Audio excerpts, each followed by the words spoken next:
Hello team, welcome to another ATP Geopolitics video with myself, Jonathan M.S. Pearce. This is a Ukraine war frontline update for the 2nd of September 2025. We have a map full of lots of pins. I haven't done one of these updates for a good few days. The last one was on the 28th, so sort of 5-day update is that. We have some various claims about what's going on in Prokrovsk, and it's a little bit confusing because there are some indications that Ukrainians could be doing pretty well, and there are other indications that the Russians are attacking and might even be in Pokrovsk. So we'll wait till we get there, I guess. Let's just start with a couple of more overview type comments with Evil Girkin, the presently imprisoned Russian ultra-nationalist who was involved with the 2014 Little Green Men invasion into Ukraine. He's very much in favor of the Russian war, but thinks that the Russians are not doing it very well. And because he's been very critical of Putin, he's been put in prison. He says it's a disgrace. We didn't break through a single section of the front over the summer. In 16 months, we completed the assault on Chasiv Yar, and at the same time, Ukraine allowed young people to travel abroad. If Ukraine was on its last legs, they would have already started conscripting 16-year-olds, but they are doing well. So he's of the opinion that, do you know what, Sumy failed. The Russian attack into there, and indeed the Russians have pulled their soldiers out and are pushing them into Prokrovsk. That could be an issue for Prokrovsk, but it is an indication that the Russians did fail in what they were trying to do up in Sumy. What they tried to do last year in Kharkiv has effectively failed. They did not achieve their objectives of getting close to Kharkiv and hitting it with artillery, so that's kind of stalled. Then there have been a number of different attempted attacks. I think Kupiansk has been last couple of days been good news for the Ukrainians. They have repelled the Russians there, so that's been difficult for the Russians. We've had Chasiv Yar. Well, Siversk is somewhere that apparently right now the Russians are amassing, according to some local commanders. So that could be an area they're pushing. Obviously, Prokrovsk and Chasiv Yar, Konstantinivka, all these places around here, very difficult. And further down, the Russians have had regular success, consistent success on this part of the axis. And then there are all these claims that they're going to be pushing in Zaporizhia, but we haven't really seen too much evidence of that. So nothing insanely positive for the Russians. They have ground on, they've got close to Prokrovsk, they've taken most of Chasiv Yar, but they haven't quite had that resounding success that I think they would have wanted. And we hear from the Kyiv Independent that the Russian frontline advances have slowed down in August. According to a monitoring group, the pace of Russians advancing Ukraine dropped by 18% in August, with Russian forces occupying 464 square kilometers of territory. So there is, as I've said, a momentum shift. I think there has been a momentum shift, a change in initiative to some degree.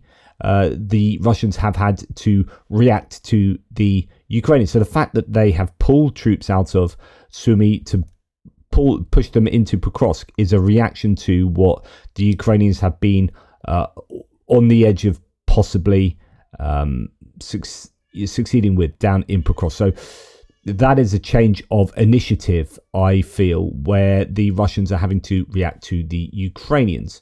Then we have this fascinating element that comes from the map behind Valery Gerasimov, who is the chief of staff for the Russian army. Russia officially wants to get at least to the Danube, it turns out. So reading the map behind him, it appears that the Russians obviously, think they control everything that they do, and a lot.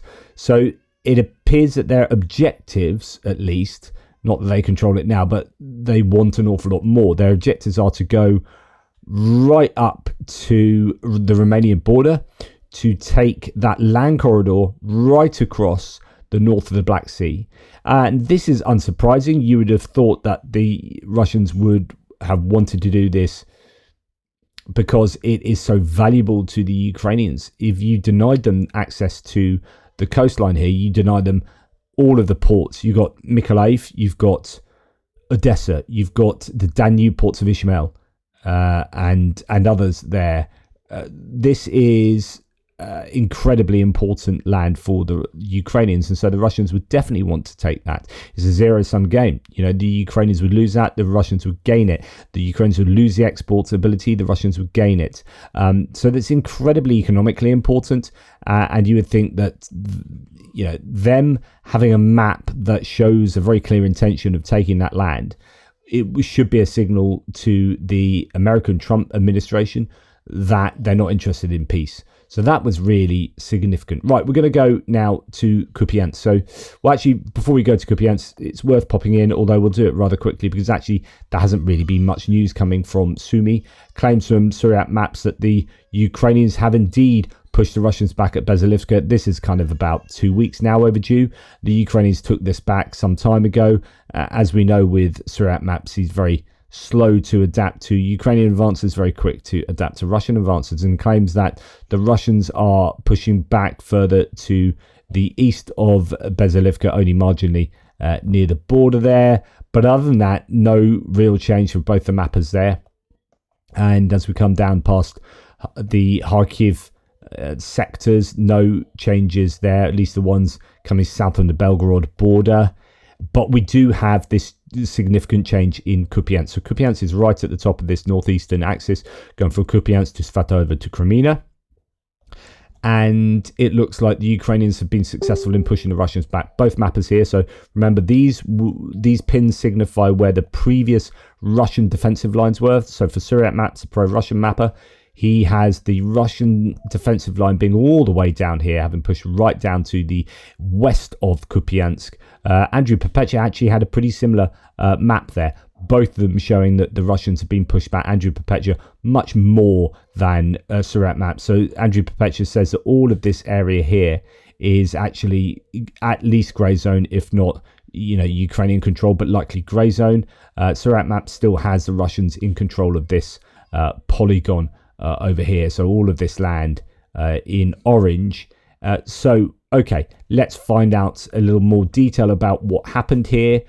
First, we heard on the 29th that as a result of successful counteroffensives, the Ukrainian fighters drove the enemy out of the village of Moskalivka. So this is that area there. On the map, it's Moskovka there, Moskalivka. There are so many different iterations of these place names depending on what language or transliteration you are using. We can also conclude that on the northern flank, says N-Strike, the AFU regained control of Sobolivka and Moskovka. Oh no, it is a different place actually. So Moskovka and Moskalivka are two places that are separate. One is a small village. But anyway, we're talking about this main area coming up north of Sobolivka there. So pushing the Russians back, the Russians getting pushed much further towards the R79 road that comes down north and then through Kupiansk there. So, yep, real successful. The Ukrainians here potentially. Another day, another victory, says Astrai Intel. This time, 3 Russian battalions failed to retreat from the advancing Ukrainian forces, finding themselves stuck in Kindrashivka, unable to withdraw to Russian-controlled territory. Their surrender is mere hours away. So, wow, that's pretty strong rhetoric there from Astrai Intel. I wouldn't be so forthright in my claims, to be perfectly honest. But there you go. That's what they claim.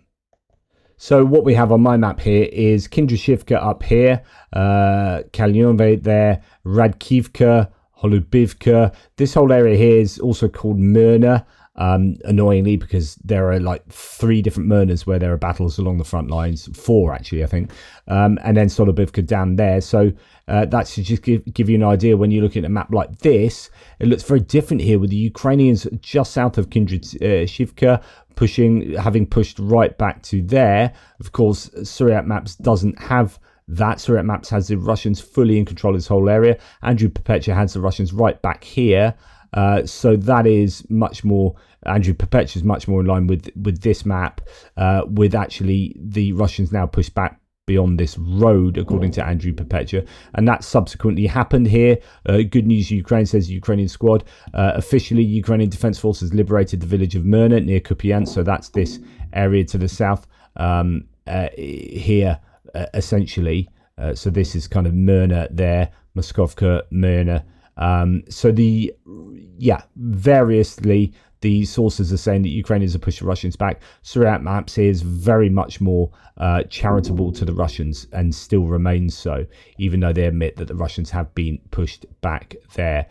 So good news for the Ukrainians in that sector. This sitrep links in English says military observer Konstantin Mashevets believes that having been pushed out of Myrna and Sobolivka, as well as from the northern outskirts of Kupiansk, against a backdrop of ongoing battles for Kondrashivka, the Russians will have to retreat from the town. So this is pretty fascinating. Apparently the Russians will have to retreat from Kupiansk. At the moment, they essentially hold only the town cemetery and a couple of adjacent blocks in the area of two gas stations, Ultra Gas and Tatnafta. On the rest of the wedge sections, they have been pushed out, including from the northern outskirts of the town. Heavy fighting continues for Kondrashivka. Russians do not fully control it. Those who broke through to Myrna, Moskovka, so that's why it's got both those names, and the northern outskirts of Sobolivka have obviously been destroyed or been pushed back to the north. Essentially, west of the R79, only a few small assault groups of the enemy remain, hiding in a small grove between the road and Velika Shepkivka.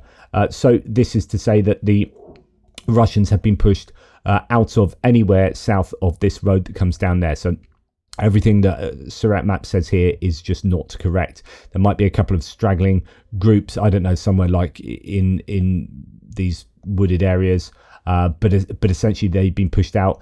There are some who think the Russians still might have some presence in Kondrashivka, but it might be that they are somewhat surrounded, as you can see there, a grey zone between. But yeah, good news for the Ukrainians in this neck of the woods. That's for sure. And then we're going to go down in the Kupiansk direction to a place called Koliznyivka, which is, if we zoom out, so Kupiansk, we're going to come down to here. Now, no changes from either of my mappers that I synthesize here, but there is a claim that the Ukrainians have fully taken back this area. Andrew Perpetua has the Russians slightly further back with their defensive line halfway to where Surat Maps has it.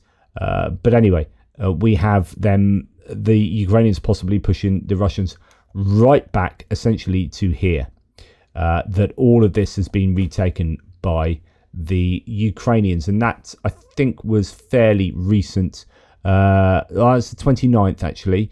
The Ukrainians are clearing the area, liberated it from Russian troops. The clearing of the southern part of Koliznyivka is currently underway. And here we have, this is the one that was from today, which broadly says the same. US strike says, big news as a result of the successful counteroffensive, and the armed forces of Ukraine cleared the salient north of Koliznyivka and the central part of the city from Russian occupiers. So some success there that might be adjusted on the maps, hopefully will be going forward. No changes really around this area, some tiny ones here and there, until we get down to the main part of the Liman sector. There are claims that the Ukrainians have pushed further into Rudkudub. As we see from Grayskull, the Ukrainians counterattacked in Rudkudub, retaking some more of the land there. So that would be essentially this part here that is under their control. So Surat Maps certainly disagreeing with that. That falls into what Andrew Perpetua probably already has, as that being mainly a grey zone. Further around here though, both mappers admitting that there are some changes to the advantage of the Russians here, with the Surat Maps particularly showing that the Russians have made some major gains, but also Andrew Perpetua saying that south of Zelenodolnya that the Russians have pushed through in a number of different locations on the way to this Novoselivka, another Novoselivka. There are many of those along the front line. In fact, I think we're going to go to a Novoselivka fairly soon. So we are now down, so that's not looking great there. If that's sort of true, that's one of the areas where the Russians are pushing. Then we're going to come down to the Serebryanka area, Siversk. Now, I do that because it's, oh, look, Novoselivka. Here we have another Novoselivka, and indeed, there is apparently activity there, and the Ukrainians have pushed back here. Now, this is an area where some Ukrainians are claiming that the Russians are pushing in a major way, that they have built up forces and are attacking here. So, Russian forces allegedly are preparing for a major assault towards Siversk in the Donetsk Oblast, according to the Ukrainian military. Siversk, Russia's new potential target, lies about 10 kilometers west of Russian-occupied territory and just south of the contested Serebyansky forest, which is now pretty much fully been given up by the Ukrainians. They've allowed the Russians to take that, making the decision that it wasn't worth their while to defend it, and they've ceded quite a lot of territory there to the Russians in quite a quick succession. But yes, Siversk, the claim is from some Ukrainians that the Russians are amassing for a big attack at Siversk. There have been some pretty high losses of the Russians here in recent days. There have been quite a few video montages of stuff getting destroyed as the Russians have been attacking with some pretty substantial forces there. As we can see here, the Ukrainians liberated the western part of Serebyanka. So this is the actual town of Serebyanka, which is up here. Now, Andrew Perpetua doesn't even have this under Russian control, that this is a grey zone, evidently believing that they're fighting over it. But there are signs that potentially the Ukrainians are pushing back there, so that would be good news for them. And then we come down a little bit to this Novoselivka, where the Ukrainians have pushed back a little there as well, retaking this ground according to Grayskull. So Suriyat maps out of touch with what's going on there, if you are to believe Grayskull. So anyway, these competing claims. So that's Siversk. It could be the scene of some intense fighting going forward if the Russians really are ramping up to attack there. Good news that there is no change to Chaziv Yar. There's some really different interpretations of what's going on around here. If you look at Suriyat maps, mainly far more charitable for the Russians right around Chaziv Yar and then around Toretsk as well. And in fact, if you go along all of this sector, Suriyat maps has a very, very positive view of what the Russians are doing. Okay, so what is going on here in the Prokrovsk region? Not too much to say in terms of anywhere up here, the Toretsk area. It's obviously still really intense, the fighting there. Other than this, I think this is Konstantinivka. So Playfar says that in the Konstantinivka direction, Toretsk sector, according to my information, Russians recorded in the red square in the fields north of Alexandro Shultina. So this is a slight worry. You got Konstantinivka here. You've got just north of this small settlement that the Russians have been spotted in the fields there, and that should be well within the Ukrainian controlled area. Different interpretation of what's going on around here compared to what Suriyat maps is saying, which has the Russians controlling the ground right along this road, controlling all of this. Essentially, that's what Suriyat maps would say. Playfar doesn't, and Playfar is not going to be, hiding things from a PR point of view. Very kind of forthright with their mapping. According to my information, Russians recorded in the red square in the fields north of that settlement. No Russian presence, though, in the dachas near Konstantinivka. Ukrainian forces hold the boundaries. So confident the Ukrainians are holding there, at least for the time being.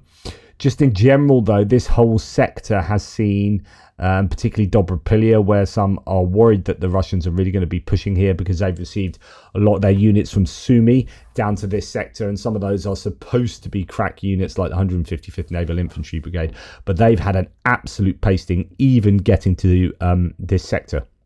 I'll talk about that in a second. So Russian forces are regrouping near Dobropillia with 155th and 40th Naval Infantry Brigades and likely the 177th Regiment moving in. Airborne units from the 11th and 76th VDV have also been spotted. Meanwhile, the 70th Motor Rifle Division is shifting from Kherson to Bakhmut to reinforce pressure. In other words, they are throwing everything at the kitchen sink by the looks of it here in Prokrovsk. So what is going on here? Is this because they are having to react to what the Ukrainians were doing? Was this always going to be the plan to kind of push majorly here? Have they smelt blood? is this effectively a defensive thing for them to pull those troops in because they're worried about what the Ukrainians might be doing? Well, let's talk about what the Ukrainians were possibly and are possibly still doing. And this is where it gets confusing, because we are hearing some Russian claims that they have got right up into the south of Prokrovsk and have pushed right up here towards Troyenda, up through Leontovichi, that they now control this area, and even maybe some of the more easterly parts of southern Prokrovsk. We are hearing that the Russians might be pushing in this direction because the Ukrainians are pushing in this direction. Now, although it looks like the Ukrainians... So the claim was in the last mapping update and previously as well that the Ukrainians had done this miraculous push and had got to Myrna. The question is, how established are they there, if at all? Have they been pushed out, as Syriac Maps is claiming? The interpretation of the map here is for Andrew Perpetua compared to Syriac Maps is way, way different.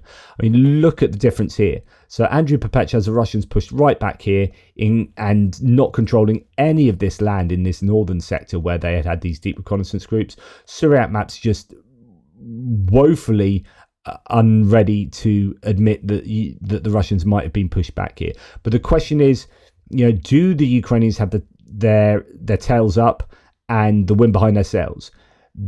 One of the big objectives for the Russians is to take Shekova here, and there are some claims that they are coming into Shekova. Some pro-Russian sources are saying that actually they are pretty much getting there at the moment, but can you trust them? You can look at the difference between the mappers up here as well. It's absolutely huge. Now, the Ukrainians got to Myrna, and there are big claims about Novoekonomichne that I'm going to talk about in a second. But essentially, what people like Scruffy Tails have been stating is that if the Ukrainians play this right, then they could cause the Russians some serious issue here.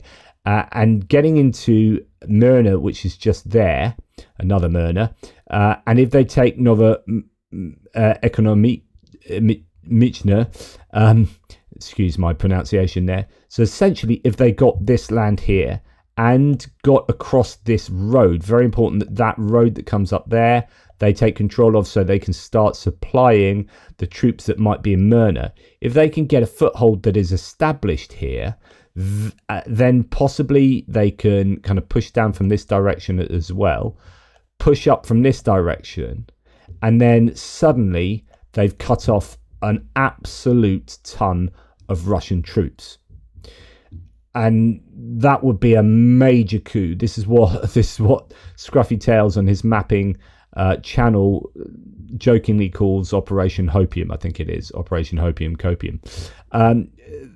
And there really is a possibility that could be happening, because we're hearing that the Ukrainians are having a success in Novoekonomichne. Now, the Russians are not just sitting back and letting that happen, though.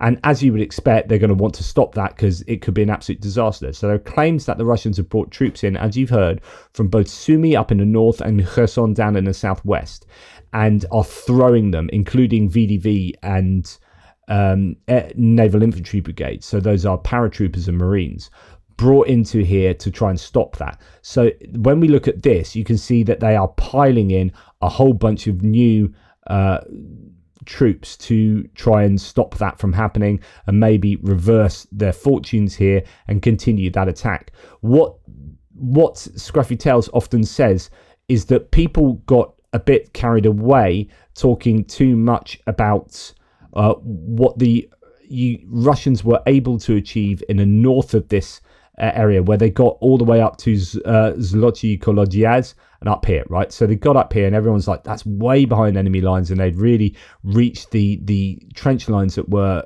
forming, that had been formed at the back here.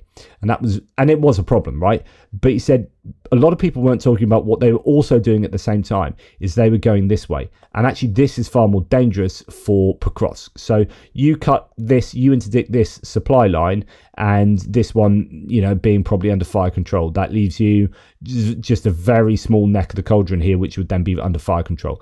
So this was a really serious situation, and it still is, right? The Russians are still trying to plug away up there. Andrew Perpetua even has them controlling this area there. So that is one to watch for, while clearing operations are going to be going on up here to try and take out the remainder of the Russian troops. That's the area to watch for. But you've also got the Russians pushing in that direction to try and stop the Ukrainians from cutting off the Russians in all of this area. That would essentially, rather than deal with the Russians head on here, if you can cut them off behind by doing that, then hey, happy days. So it really is a case of the Ukrainians trying on this and the Russians trying on that and this. Who will prevail here? I guess it's going to depend a lot on, because this is attritional chicken, how much the Russians are prepared to throw here, and whether the Ukrainians throw any more defenders here, because they've already thrown in Azov and a few others. Are they willing to bring some down from Sumy, where they're going to be now that Russians have pulled out of Sumy to a significant degree? Is it a case of, well, the Ukrainians can now try and take back as much of Sumy as they possibly can because the Russians have given up on it? But then you're thinking, well, that takes quite a lot of troops to do that. Those troops, since the opposition up there has moved away, maybe those troops from the Ukrainians might be better positioned to be operating in Prokrovsk area. So we really have to see how this pans out. It could go either way, really, to be honest. Right. So Unit Observer, which monitors the movement of both our and enemy units along the front line, has spotted another Russian regrouping in the Dobropillia direction. After the redeployment of units from Sumy and Kherson directions, the offensive is likely to enter a new phase. So we've got this new phase that's going to be taking place potentially going forward. That could be a worry for the Ukrainians. There are lots of videos though out at the moment of troops and columns and equipment of the Russians being destroyed around Prokrovsk.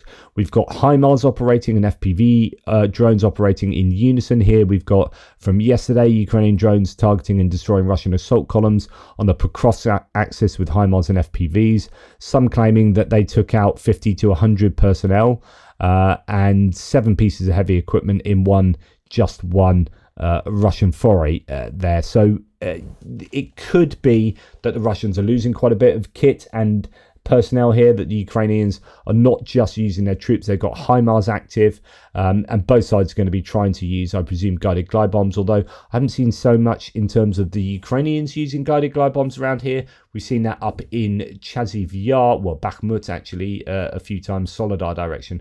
I'm not seeing too much evidence of that around here, but the Russians most certainly will be.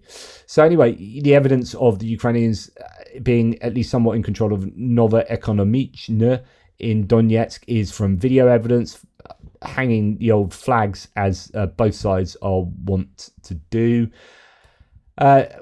Let's talk more about this area then. So Ukrainian forces pushed back the Russian troops in the Prokrovsk sector in this area. Tendar says they liberated the whole town therefore, of Novoekonomichne. And the deep state mappers say that the defense forces prevented an enemy from breaking into Myrnohrad over the weekend.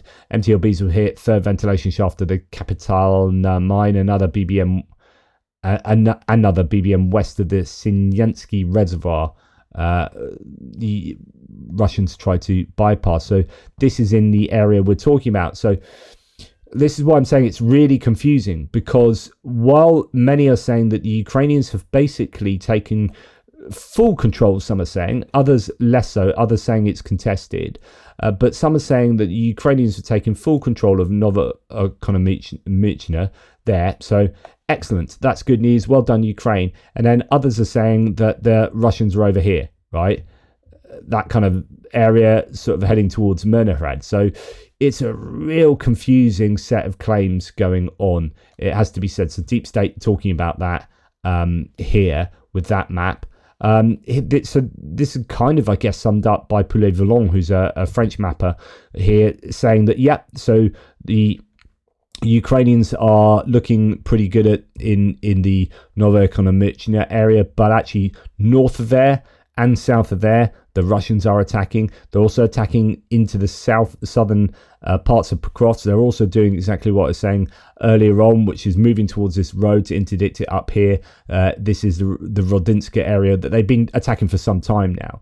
So there is some success for Ukraine, but also some massive challenges from the Russians. So as you can see here, Ukrainians claiming to take back control of at least, in fact, this is ISW, Institute for the Study of War, claimed Russian advances, claimed Russian advances in yellow. And, there are loads of different interpretations about what's going on around this area of Novoekonomichne. So as you can see, Institute for the Study of War don't agree that the Russians have been pushed right out of here, and in fact this road that comes in, they've got a very different opinion of what's going on there, because as you can see, Andrew Perpetua has this road all the way up to Myrnohrad as a grey zone at the very least, so I guess we'll wait and see. There's another mapper called Mayakovsk 73, that was it, who has another map a bit like Andrew Perpetua's, and he has a bunch of sources in the area suggest that it looks like this, where there's a lot of grey zone going on. The question is, how much are the Ukrainians in Myrna over the road here? The claims are that they may have taken all of Novoekonomichne, but it certainly have some of it under their control, flag waving and all that kind of stuff. As you can see, the flag raised there, but also lots of evidence of them fighting there and controlling some of it. So, but as mentioned, the Russians may be active all over the shop here too. So it's just, who knows what's going to go on here. There's so much information, and some of it is quite contradictory that I'm just leaving it open to new data coming in and finding out over the next few days.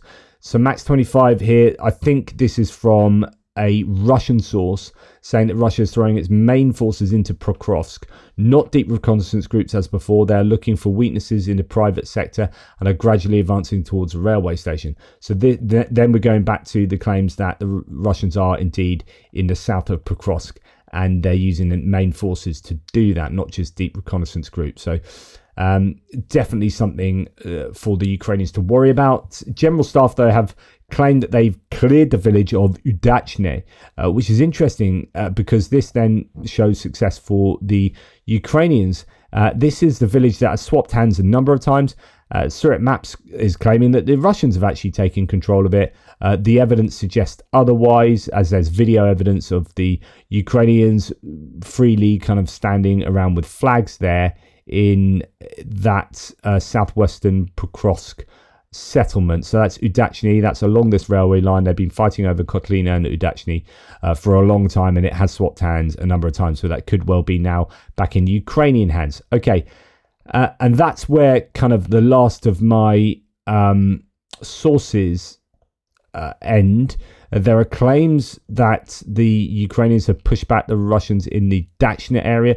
We claimed this in the last update, so this is Surat Maps then just finally admitting that they have been pushed back to the river there, the Russians, but that then Surat Maps makes claims that they've pushed back in Tolstoy, an area where the Ukrainians have had some success previously, and are pushing all across the southern part of this eastern front line, really right up and down here, with Andrew Perpetua admitting that one small area there has come back under control of the Russians. But anyway, I don't have too much else in terms of data on those places.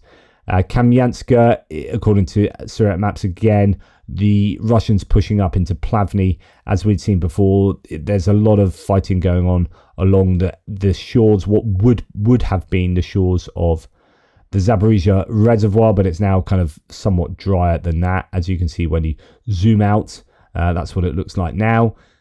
So anyway, some success there according to the pro-Russian mapper. And really, just to go back to the Prokrovsk sector. The Institute for the Studies of Wars report from last night says that there are assessed Ukrainian advances there.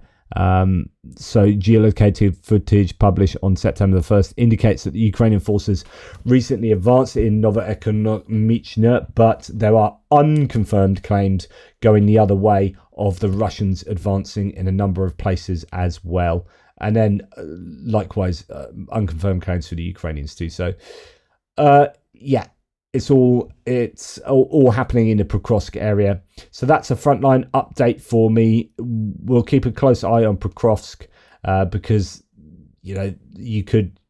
cheerleaders for Ukraine could see there's an opportunity for the Ukrainians. But if the Russians are piling in that many reinforcements, then that's probably going to stymie the Ukrainians there. But what does it say of the Russians if they're having to pile in all those reinforcements when this is supposed to be the sector that the Russians have 100,000 troops in already?